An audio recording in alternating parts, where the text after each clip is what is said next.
Na década de 1880, os Estados Unidos atravessaram uma crise de superprodução. Essa crise gerou centenas de milhares de desempregados. Os baixos salários faziam com que mulheres e filhos da classe proletária trabalhassem para receber o equivalente a 33% do orçamento familiar. A jornada de trabalho era geralmente de 10 a 12 horas, sendo frequentemente necessário trabalhar 15 horas e até aos domingos e feriados.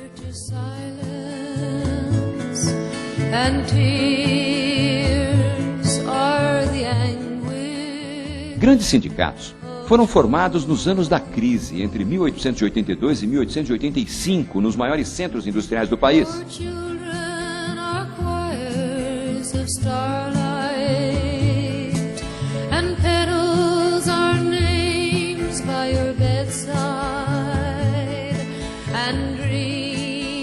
Nesse período de grande efervescência política, aumentaram consideravelmente os órgãos de imprensa operária.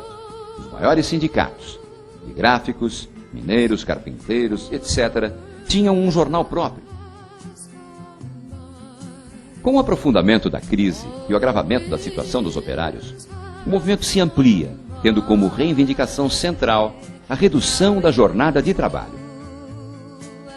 Em 1886, o número de participantes nas manifestações pela redução do tempo de trabalho aumenta aproximadamente 12 vezes. 320 mil trabalhadores aderem à greve geral de maio deste mesmo ano pela jornada de 8 horas.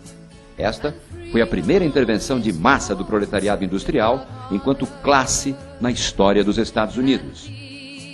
No dia 1º de maio de 1886, os principais centros industriais dos Estados Unidos foram paralisados por uma greve geral que assustou a burguesia norte-americana. Nesse dia, os grevistas de Chicago se reuniram em uma grande assembleia na praça Haymarket, reivindicando a redução da jornada de trabalho para 8 horas e o melhoramento das condições de trabalho.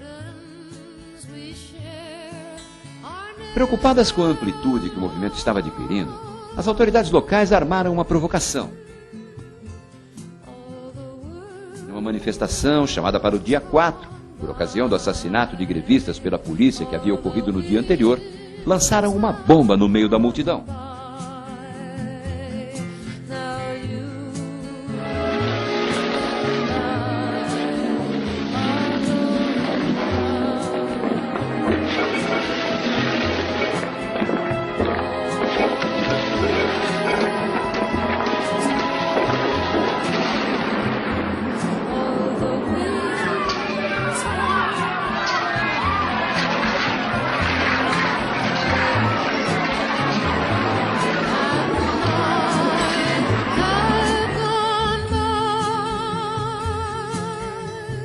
Policiais e soldados de guarnições próximas aguardavam esse sinal para abrir fogo contra os grevistas. A partir daí, houve uma grande contraofensiva da burguesia sobre os operários em todo o país, e principalmente aos seus dirigentes. Toda a imprensa reacionária exigia a imediata condenação e execução dos dirigentes operários presos. Os 8 principais dirigentes do proletariado de Chicago foram levados à justiça. Sem possuir prova alguma de que eram culpados da explosão da bomba e possuindo, ao contrário, provas irrefutáveis de que apenas 2 dos dirigentes estavam presentes no momento, num julgamento vergonhoso, 7 operários, Albert Parsons, August Spies, Samuel Feldman, Michael Schwab, Adolf Fischer, George Engel, Louis Link, foram condenados à morte, e Oscar Nib, a 15 anos de prisão.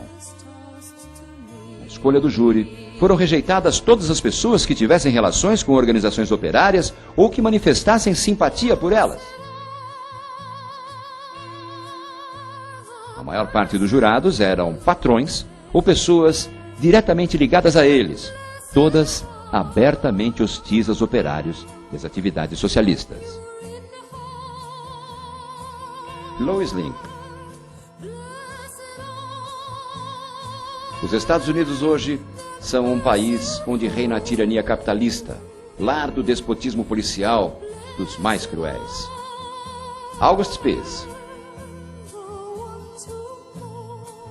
Neste processo, eu represento uma classe contra outra. Albert Parsons. Meus inimigos nos estados do Sul são os que oprimem os escravos negros e nos Estados Unidos do Norte, os que procuram perpetuar a escravidão dos assalariados. Michael Schaub. Milhões de trabalhadores passam fome e vivem como vagabundos. Mesmo os escravos mais ignorantes começam a pensar.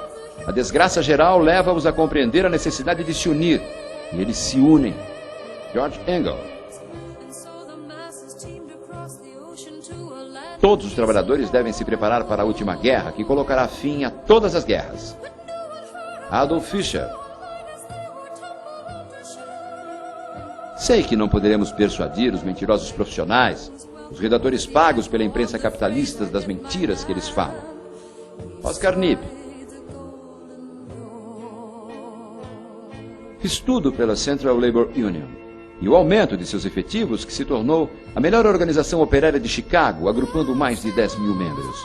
É tudo o que posso dizer de minha vida como operário. Shmuel Filden. Tenho em vista a questão principal, ou seja, a injustiça no domínio do trabalho. Fica absolutamente claro que quando se trata de defender seus interesses contra a mobilização revolucionária das massas, a burguesia não se lembra de cumprir a lei,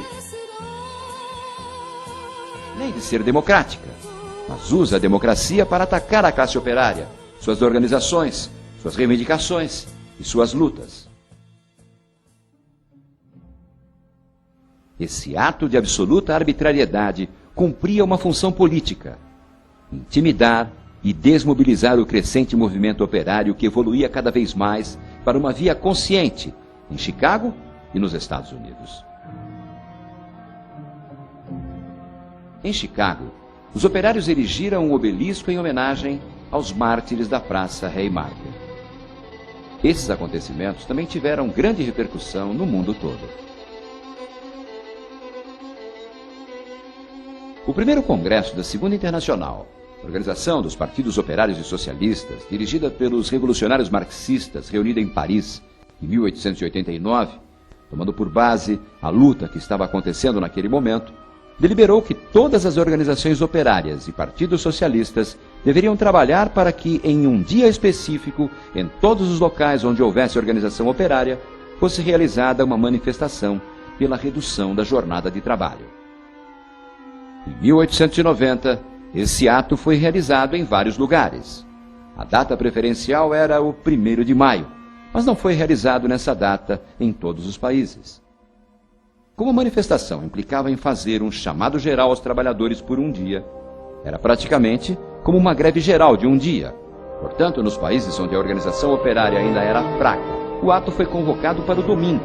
Mas rapidamente, o 1º de maio se transformou na data unificada da luta da classe operária.